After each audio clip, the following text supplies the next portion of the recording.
마가복음 9장 14절에서 29절입니다.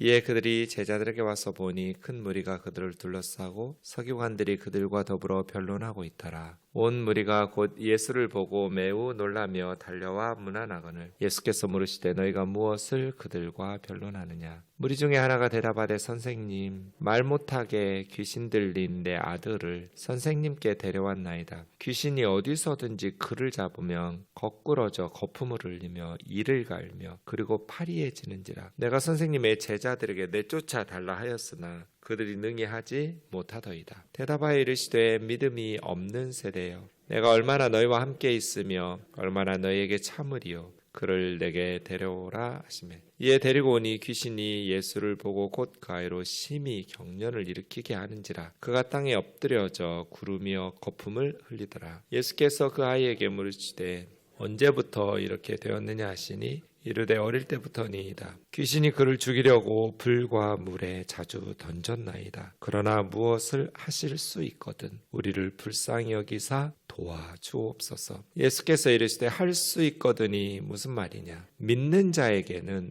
능히 하지 못할 일이 없느니라 하시니 곧 그 아이의 아버지가 소리를 질러 이르되 내가 믿나이다. 나의 믿음 없는 것을 도와주소서 하더라. 예수께서 무리가 달려와 모이는 것을 보시고 그 더러운 귀신을 꾸짖어 이르시되 말 못하고 못 듣는 귀신아, 내가 내게 명하노니 그 아이에게서 나오고 다시 들어가지 말라 하시매 귀신이 소리 지르며 아이로 심히 경련을 일으키게 하고 나가니 그 아이가 죽은 것 같이 되어 많은 사람이 말하기를 죽었다 하나 예수께서 그 손을 잡아 일으키시니 이에 일어서니라. 집에 들어가심에 제자들이 조용히 묻자오되 우리는 어찌하여 능히 그 귀신을 쫓아내지 못하였나이까. 이르시되 기도 외에 다른 것으로는 이런 종류가 나갈 수 없느니라 하시니라. 아멘. 두 가지 사건은 같은 시간에 있었던 사건이죠. 예수님께서 제자들을 데리고 변화산에 올라가서 변형되셨다가 모세와 엘리야와 더불어 대화를 나누시고 산에서 내려오시는 이 사건과 지금 산 아래서 9명의 남은 제자들이 귀신 들린 아이를 이렇게 쫓아내려고 힘썼는데 능히 하지 못한, 그래서 서기관들과 변론하고 있는 이 두 가지 사건이 동시에 일어난 사건입니다. 산 위에서는 예수님이 변화되어서 새 제자가 크게 놀랐어요. 두려울 만큼 무서울 만큼 변형되신 예수님의 모습을 보고 놀라고 있을 때 산 아래서는 귀신 들린 그 어린아이를 쫓아내지 못해서 제자들이 고생하고 있었다고 할까요? 곤혹스러워하고 있는 상황이죠. 산에서 내려올 때 3명의 제자들이 물었어요. 왜 서기관들이 엘리야가 먼저 와야 한다고 말해요? 서기관들은 회당에서 성경을 필사하고 연구하고 가르치는, 그러니 성경 박사들이라고 할 수 있겠죠. 그 서기관들은 구약 성경을 잘 알고 있으니까 말라기 4장 4절 5절에 여호와의 크고 두려운 날이 이르기 전에 하나님께서 선지자 엘리야를 먼저 보내주시겠다고 말씀하셨잖아요. 그러니까 메시아가 오시기 전에 선지자 엘리야가 먼저 와서 그 이야기를 이제 제자들이 모른 거예요. 그래서 예수님에게 평소에 궁금했던 질문, 왜 엘리야가 먼저 와야 된다고 서기관들이 말해요? 물으시죠. 예수님께서 과연 먼저 와서 모든 것을 준비하고 예비하는, 회복시키는 아버지의 마음을 백성들에게, 자녀들에게, 백성들의 마음을 아버지에게, 그러니까 하나님 아버지의 마음을 이스라엘 백성들에게 향하게 하고 이스라엘 백성들, 하나님의 자녀들의 마음을 하나님 아버지에게로 향하게 하는 엘리야 선지자가 그런 사역했죠. 바알과 아세라 그리고 여호와 하나님 사이에서 머뭇거리면서 아합과 이세벨 시대에 그렇게 백성들의 마음이, 그 하나님 믿는 거 아니죠. 하나님에게서 멀어졌을 때 하늘에서 갈멜산에 불이 임하는 하나님의 능력과 그런 것들을 보이고 하나님 말씀을 전하면서 백성들의 마음을 하나님에게로 돌이키려고 힘썼던 선지자 엘리야. 그래서 마태복음 17장에 보면 제자들이 산에서 내려올 때 그 세례 요한 엘리야가 세례 요한이었구나 이렇게 말해요. 세례 요한이죠. 메시아이신 예수님보다 앞서 와서 회개의 세례를 베풀면서 그들의 마음을 하나님 아버지에게로 회복시킨 세례 요한. 근데 요한복음 1장에 보면 예루살렘의 종교 지도자들이 요단강에서 세례를 베푸는 요한에게 사람들을 보내서 요한의 정체를 묻게 할 때 네가 엘리야냐? 나 엘리야 아닌데? 요한이 이렇게 말해요. 왜 마태복음 17장에서는 세례 요한이 엘리야라고 그랬는데 요한복음 1장에서는 정작 세례 요한은 자기가 엘리야가 아니라고 했을까요? 둘 중 하나가 틀린 거 아닌가요? 그렇지 않아요. 마태마가 누가복음 공관복음에서 엘리야가 세례 요한이라는 것은 말라기 선지자가 예언했던 그 엘리야가 세례 요한이라는 거예요. 근데 유대인들은 종말의 때가 되면 엘리야 선지자가 다시 올 걸로, 하나님께서 보내줄 걸로, 몇백 년 전에 죽지도 않았잖아요. 엘리야 선지자는 구름 타고 하늘로 올라갔잖아요. 그 엘리야 선지자의 환생으로 본 거예요. 그래서 세례 요한은 나는 그 엘리야 선지자는 아니라는 거예요. 구약 아합과 이세벨 시대에 그 엘리야의 환생이 아니다. 나하고 엘리야는 다른 사람이다. 말라기 선지자가 예언했던 선지자 엘리야가 아니라 나는 그의 길을 곧게 하라고 광야에서 외치는 자의 소리다. 세례 요한은 정확하게 자신의 정체를 메시아의 이전에 와서 성령으로 세례를 베푸실 그분의 길을 예비하는 자, 말라기 선지자의 예언의 엘리야이라는 것을, 그 사명을 가지고 사역하고 있다는 것을 확신하고 있었어요. 세례 요한은. 그런데 유대인들이 가지고 있었던 잘못된 생각, 구약 엘리야 선지자의 환생은 아니라, 이렇게 대화를 나누면서 산에서 내려오고 있었어요. 그때 산 아래서 제자들이 서기관들과 변론하고 있었어요. 그래서 예수님 묻죠. 서기관들하고 무슨 변론하고 있었느냐고. 그 내용을 말하고 있지는 않지만 아마도 진정성의 문제였을 것 같아요. 서기관들이 9명의 제자들을 향해서 너희가 말씀을 전하고 또 백성들을 미혹하고 있다고 책망했겠죠. 성경도 제대로 알지 못하는 사람들이 백성들을 상대로 사기치고 미혹하고 있는 그런 어떤 서기관들이 제자들에 대해서 진정성을 묻고 변론하고 공격하고 있을 때 예수님의 제자들이 그 자신들이 백성들을 상대로 미혹하면서 사기치는 게 아니다라는 것을 드러낼 수 있는 가장 손쉬운 확실한 방법은 이 소년에게서 귀신을 쫓아내는 거거든요. 그러면 자신들의 사역이 거짓된 것이 아니라는 것을 드러낼 텐데 못했어요. 뭘 변론하고 있느냐 했을 때 무리 중 하나 아버지였죠. 선생님, 말 못하게 하는 귀신 들린 내 아들, 그 아들을 17절 보시면 선생님께 데려왔나이다. 이 아버지가 귀신 들린 내 아들 고쳐달라고 예수님에게 데려왔습니다. 그런데 와보니 가는 날이 장날이라고 예수님이 출타 중이신 거예요. 제자들만 있었어요. 그래서 선생님의 제자들에게 우리 아들 좀 고쳐달라고, 내 아들 좀 살려달라고, 이 불쌍한 내 아들 고쳐달라고 부탁했는데 능히 못하더이다. 제자들이 내 아들을 고치지 못하는 거예요. 이 교회의 무능, 제자들의 무능이죠. 방전된 건전지 같은, 경건의 모양은 있는데 경건의 능력이 없는, 참 안타까운, 믿지 않는 세상 사람들에게 부끄러움을 당하고 있었어요. 무기력한 제자들의 모습, 우리들의 모습은 아닐까. 그때 주님이 19절에 보시면 믿음이 없는 세대여, 믿음 없음을 탄식하면서 꾸짖으셨어요. 누구를 향해서 믿음이 없는 세대여라고 했을까? 거기 있는 모든 사람들이겠죠. 제자들, 아버지, 또 서기관들, 그리고 무리들. 한마디로 너희들은 믿음이 없는 사람들이다. 믿음이 없는 세대다. 믿음 없음이 무능의 핵심 이유였어요. 믿는 것처럼 서기관들은 성경을 줄줄줄줄줄 암송하고 다녀요. 그렇게 말씀을 가르쳐요. 제자들도 복음을 전하고 말씀을 선포하고 나사렛 예수 이름으로 명하노니, 나사렛 예수 이름으로 명하노니 얼마나 외쳤겠어요. 안간힘을 썼겠죠. 그런데 나가지를 않아요. 믿음이 없는 세대요. 내가 언제까지 너희와 함께 있으며 언제까지 참아야 되느냐. 데리고 오라고 했더니 귀신이 예수님을 보고 마지막 발악을 해요. 아이에게 심한 경련을 일으키고 땅에 엎드려져 구르며 거품을 흘리게 해요.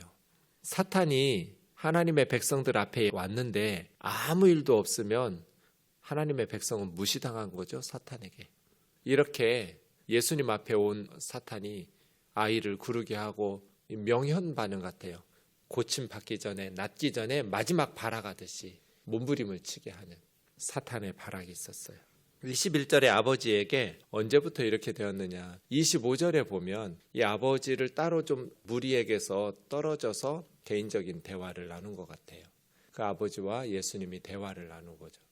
왜냐하면 무리가 달려와 모이는 것을 보시고 25절에 또 그렇게 하시거든요. 언제부터 이렇게 되었느냐? 어릴 때부터입니다.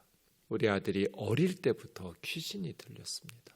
그래서 귀신이 우리 아들을 죽이려고 불에도 던지고 물에도 던지고, 그러니까 이 아이는 진짜 구사일생으로 어찌 보면 참 너무나 고통스러운 생을 살았던 소년이에요. 그러나 무엇을 할 수 있다면, 이게 이제 만약 if, A, 무엇을 T, 그 다음 디나미스가 능력이잖아요. 뒤네, AT, 디네 이렇게 되어 있어요. 만약 무엇을 할 수 있다면, 이 아버지는 예수님에 대한 소문을 들었어요. 다른 사람들보다 더 반가운 소식이었어요. 예수님이 귀신을 쫓아내신다더라. 어떤 병자들도 고쳐주시는 능력의 하나님의 종이 오셨다더라.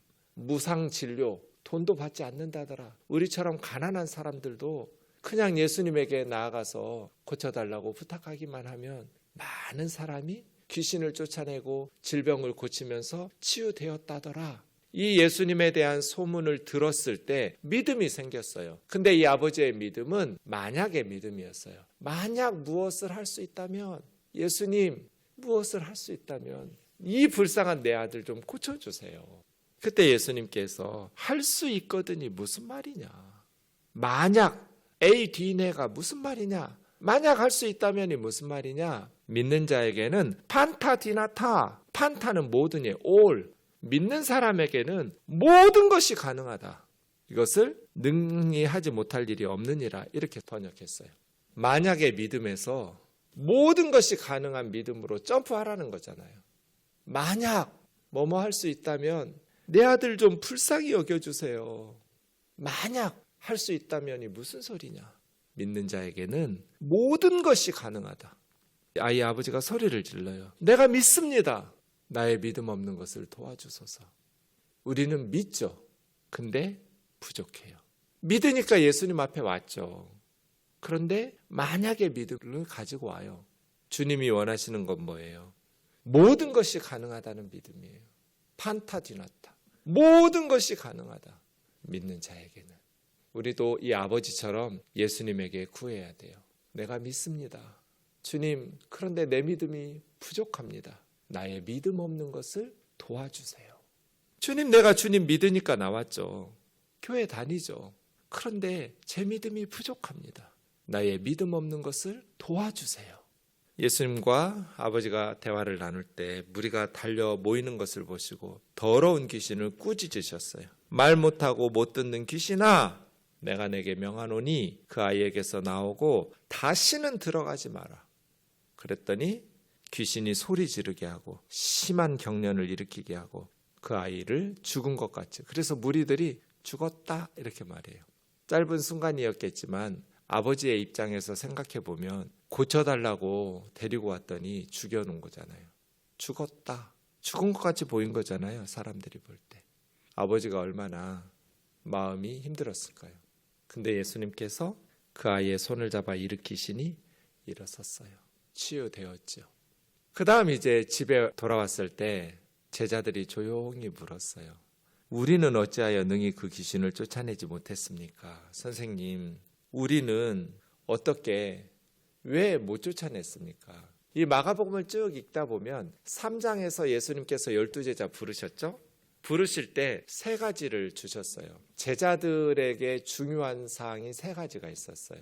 예수님의 12제자의 3가지 역할, 중요한 3가지 어떤 사명, 제일 중요한, 순서대로 중요한 거예요. 제가 볼 때는. 첫 번째는 뭐예요? 12제자가 해야 될 가장 중요한 사명은 예수님과 함께 있는 거예요. 자기와 함께 있게 하시고. 그래야 예수님에 대해서 증언해 주죠. 12제자의 가장 중요한 사명은 예수님과 함께 있는 거예요. 숙식을 함께 하면서 예수님의 사역을 보고 듣고. 이것이 12제자의 가장 중요한 사명이고요. 두 번째는 보내사 전도도 하게 하시며, 예수님과 함께 있을 뿐 아니라 예수님에게 보고 들었던 사역을 나가서 전도하는 것, 복음 전하는 거예요. 예수님을 증언하는 것, 전도도 하게 하시며, 그 다음 3번째, 귀신을 내어 쫓는 권세도 있게 하려 하심이라. 이게 마가복음 3장 13절에서 15절 12제자를 부르실 때 3가지예요. 교회도 이 3가지 사명이 있어요. 예수님과 함께 있고 먼저 예수님의 말씀을 잘 배우고 예수님과 함께 있어야 돼요. 그 다음 나가서 전도해야 돼요. 그리고 말로만 전도할 것이 아니라 더러운 귀신을 내어쫓는 권세, 병자들을 고치고 귀신을 쫓아내는 치유의 사역이 있어야 돼요. 그래서 예수님과 함께, 그리고 나가서 복음을 전하는 전도, 그리고 백성들의 연약함을 고치고 치유하고 회복시키는 귀신을 내어쫓는 권세, 권능, 이런 것들이죠. 6장 7절에 보면 예수님께서 12제자를 둘씩 짝지어서 파송하셨어요. 그렇게 12제자를 파송하시면서 더러운 귀신을 제어하는 권세도 주셨다, 이렇게 말씀하세요. 더러운 귀신을 제어하는 권세를 주셨죠. 그리고 6장 12절 13절에 보면 그 12제자들이 돌아와서 많은 귀신을 쫓아내며, 이미 제자들은 많은 귀신들을 쫓아낸 사역의 열매들을 맛보았어요. 예수님께서 그런 귀신들을 쫓아내는 권세들을 주셨고요. 그러니 이번에도 나사렛 예수 이름으로 사탄아 물러가라, 귀신아 나가라, 9명의 제자들이 힘써 외쳤겠죠. 이전에 하던 대로. 그런데 안 나가는 거예요, 이번에는. 그래서 집에서 조용히 물은 거죠. 예수님, 우리는 왜 못 쫓아냈어요? 그때 주님이 뭐라고 대답해요? 기도 외에 다른 것으로는 이런 종류가 나갈 수 없어요. 사탄에도 종류가 있어요. 급이 달라요. 예전에 제자들이 쫓아냈던 귀신들은 어찌 보면 작은 능력을 가진 사탄의 졸개들이라고 할 수 있죠. 이 아이에게 어려서부터 물에 던지고 불에 던지고 9명의 제자들이 그렇게 외쳐도 꿈쩍도 하지 않았던 이 사탄은 더 센 놈인 거예요. 그런데 이 센 놈들을 쫓아내고 백성들을 고치고 치유하려면 뭐가 필요해요? 더 큰 하나님의 능력이 필요하잖아요. 그 하나님의 능력을 힘입는 방법이 뭐예요? 기도거든요. 너희가 쫓아내지 못한 것은 하나님의 능력이 부족했고, 그 하나님의 능력은 기도를 통해서 얻을 수 있는데 너희가 기도하지 않으니 기도 외에 다른 것으로는 이런 종류가 나갈 수 없느니라. 마태, 마가, 누가, 요한복음 읽으시면서 예수님의 제자들이 기도했다는 성경 구절 보셨어요? 한 구절도 없어요. 복음서에는 예수님의 제자들이 기도했다는 말씀이 없어요. 오히려 기도하고 있는 예수님을 방해해요. 마가복음 1장에 보면 새벽부터 새벽 미명에 나가서 기도하는 예수님을 제자들이 방해하죠. 사람들이 몰려와서 예수님 찾고 있습니다. 예수님 기도 방해하고 있는 거예요. 제자들이 기도했다는 말씀이 없어요. 예수님이 부탁을 했는데 겟세마네 동산에서 기도 좀 해달라고. 제자들은 잠만 잤어요. 흔들어 깨우는데도 잠만 잤어요. 기도해야 될 순간이고, 기도해달라고 내 마음이 고민하여 죽게 되었으니 기도 좀 해달라고 그렇게 부탁을 하는데도 피곤한 새벽이었던 건 이해하더라도, 마음은 원이로다 육신이 약하도다 하더라도, 어쩌면 그렇게 예수님이 모세혈관 터져가면서 그렇게 돌 던진 만큼 떨어져서 예수님은 몸부림을 치면서 기도하고 계시는데 자기들은 잠을 자요. 기도 안 해요. 그러니까 무능해요. 지금 우리들도 동일하겠죠? 서기관들처럼 성경을 줄줄줄줄 제대로 연구하고, 엘리야가 먼저 와야지, 다 너무 잘 알아요. 성경 박사들이에요. 예수님의 제자들처럼 나사렛 예수 이름을 가지고 예수님에게 들었던, 보았던 사역들을 흉내내면서 동일하게 사역을 해요. 근데 안 나가요. 왜요? 기도를 안 하니까. 사도행전에 보면 제자들이 변했어요. 우리 아이가 달라졌어요처럼 권능 있는 복음의 일꾼들이 되었어요. 성전 미문에서 구걸하던 앉은 뱅이를, 은과 금은 나에게 없지만 우리에게 있는 것 나사렛 예수 이름으로 명하노니 일어나 걸으라. 권능 있는 복음의 일꾼들이 되었어요. 뭐가 달라졌어요? 복음서에서 사도행전 사이에, 사도행전 시작하자마자 예수님의 제자들은 기도하기 시작했어요. 기도에 전혀 힘쓰니라 그랬어요. 기도밖에 할 게 없는 사람들인 것처럼 기도하는 일에 온 힘을 쏟아부었어요. 그랬더니 성령의 능력이 그들에게 임하고, 성령의 능력, 하나님의 능력으로 예수님의 제자들이 권능 있는 복음의 증인들이 되었어요. 사역자들에게, 크리스찬들에게, 특별히 복음을 전하는 선교사들에게 가장 중요한 게 뭐예요? 성령의 능력이에요. 주의 능력이 함께 하셔야 돼요.